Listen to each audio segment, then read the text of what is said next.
Hi, welcome to Wilderness Education. This is part 4 of reloading rifle ammunition. The fourth stage of reloading rifle ammunition is to crimp the bullet. Now, I personally don't crimp my bullets because I use a very accurate bolt action rifle and I don't need to crimp my bullets.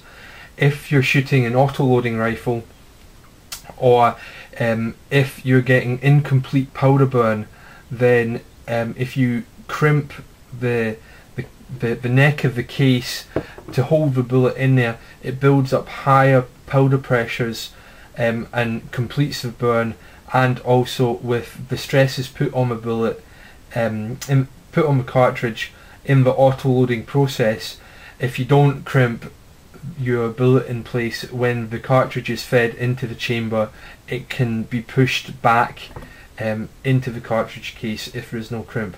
Personally, I don't crimp my cartridge cases, there's no need for it, but if you are going to crimp your cartridge cases, then you use this tool here, and this is the factory crimp die, and it works like all the rest of the dies. You screw it into the reloading press. Again, place your reloading press in so that the ram is in the up position. Okay, and then screw it in the die, and once it's made contact with the shell plate, turn it another turn and a half to 2 turns. Okay, and that gives you enough so that when you push the die, when you push the shell holder into the fully upright position, it squeezes the neck and crimps the bullet. So that is the fourth stage of the reloading process for rifle ammunition. It's worth noting that in pistol ammunition you have to use the crimp die because when you're reloading pistol ammunition, you've put a flaring on the neck of the case to allow the bullet to be seated. So when you're reloading pistol ammunition, you have to use the crimp die, but I don't use the crimp die when I'm reloading rifle ammunition. It's just down to personal preference and what works best with your rifle ammunition, whether you want to use the crimp die or not.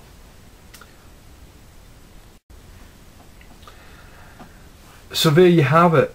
That is a completed loaded rifle round, which will shoot tighter and more accurately than factory ammunition. This is because you've taken care over the loading of each round, making sure that all the powder charges have been uniformly measured, all the bullets have been seated to the right depth, all the cases have been resized to the same dimensions, and all the primers have been seated to the same depth in the same size of primer pocket and flash hole. So this round will shoot tighter than a factory equivalent. When you're loading large volumes of rifle rounds, you do this in batches, so you take 20, 30 cases, don't go above 50, otherwise it gets laborious, and you do each stage in a batch. So you resize 20 rifle cases in one go, then you trim them all at the same time, and then you charge them, you prime them all at the same time, and you charge them with powder all at the same time. Don't, take a cartridge, resize it, screw the die out, load it with powder, screw the bullet seat die in, and seat the bullet, and then do this process over and over again because it's just a waste of time. And with a single stage press, don't try and load anything more than 50 cartridges because it does take time and you will get bored very quickly. So reload in batches of 20 up to 50 cartridges maximum. So thank you very much. I hope this tutorial has been useful to you, and any comments, please leave them. Thank you very much.